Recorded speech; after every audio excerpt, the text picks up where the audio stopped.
इसी महीने 6 जून को आरबीआई ने रेपो रेट में 50 बेसिस पॉइंट यानी 0.5% की कटौती की थी। अब यह रेपो रेट 6% से घटकर 5.5% रह गया है।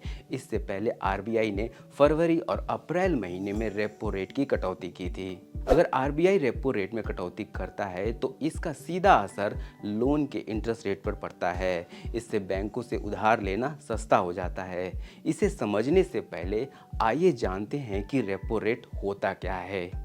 रेपो रेट या रीपर्चेज रेट वह रेट है जिस पर देश के बैंक केंद्रीय बैंक यानी आरबीआई से पैसा उधार लेते हैं, ठीक वैसे ही जैसे हम बैंक से उधार लेते हैं। आरबीआई बैंकों को उधार देने के बदले कोलेटरल के रूप में गवर्नमेंट सिक्योरिटी लेता है। उधार लेने वाला बैंक बाद में आरबीआई से गवर्नमेंट सिक्योरिटी वापस खरीदता है और इसके लिए वह इंटरेस्ट अमाउंट पे करता है। अब आइए समझते हैं कि रेपो रेट में कटौती से बैंकों से उधार लेना कैसे सस्ता हो जाता है। मान लीजिए आपके दोस्त संदीप ने 5 साल के लिए 12% इंटरेस्ट रेट पर एचडीएफसी बैंक से 10 लाख रुपए का लोन लिया है। इसके लिए संदीप को हर महीने 22,244 रुपए की ईएमआई देनी होगी। महीने के हिसाब से उनको 5 साल तक 60 ईएमआई देनी होगी।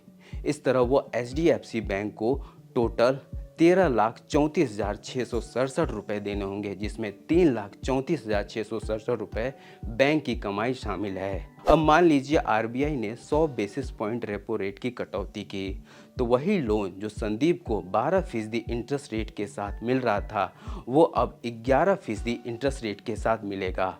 11% इंटरेस्ट रेट के हिसाब से उन्हें हर महीने 21,742 रुपये ईएमआई देनी होगी और 60 ईएमआई के हिसाब से उन्हें कुल 13,04,545 रुपये बैंक को देना होगा, जिसमें 3,04,542 रुपये बैंक की कमाई शामिल है।